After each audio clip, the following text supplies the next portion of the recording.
ই of আছে না, of আছে, যাম এখান।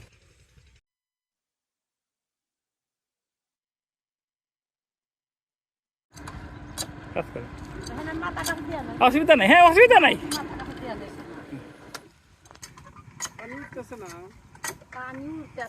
আসসালাম, হ্যাঁ খবর কি কও?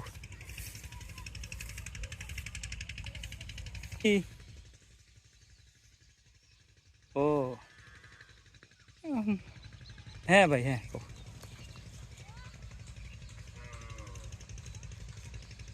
ওই সুইচটা ফের আবার বদলা না নাকি নাকি দুইবার বদলাইলে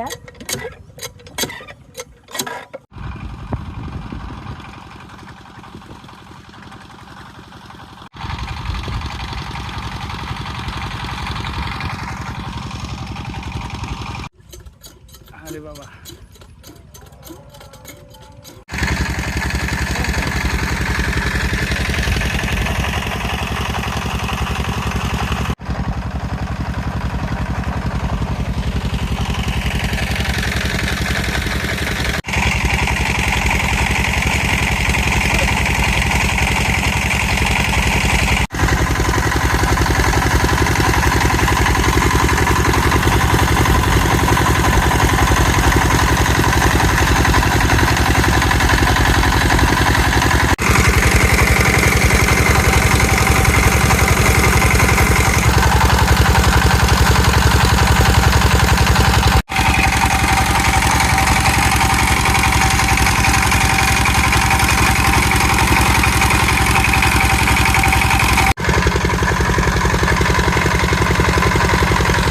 খুব সংকটে আছি। ধরেন তেলের দাম বাড়তি, তেল কিনতে পারি না। তেল ধরেন প্রথম কিনছিল ধরেন 19,000 ব্যারেল, পরে কিনছি ধরেন 28,000 টাকা ব্যারেল।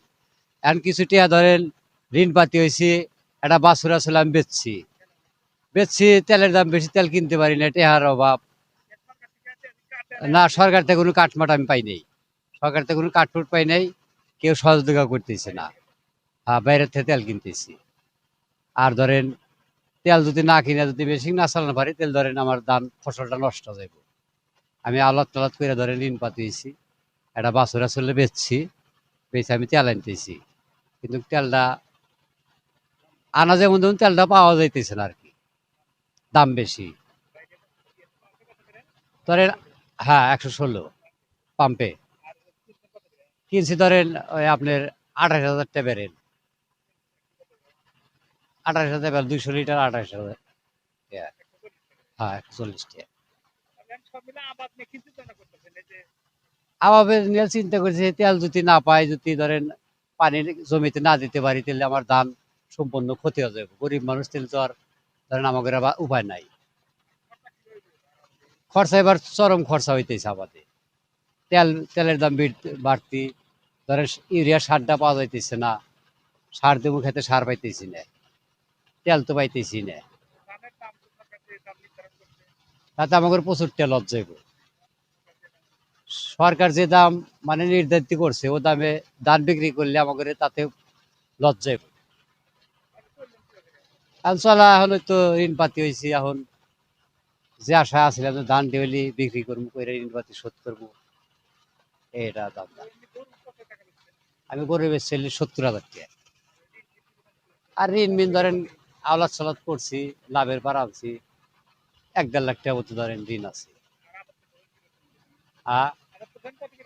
আবাদ করছি, আমার স্কিম 7 বিঘা জমি। সরকারের কাছে দাবি, তেলের দাম কমাক, আমাদের একটু সহযোগিতা করুক, আমাদের একটু উপকার করুক, আমরা তেল জানি পাই, অল্প টাকা জানি তেলটা পাই, আমরা বাঁচি। এই এতটা তেল কিনা তো ধরেন জমি আমি চাষ করে পানি দিতে পারবো না। আমরা কাঠ পাই নাই, শহর এলাকায় আমরা কোনো কাঠ পাই নাই, না পাই নাই।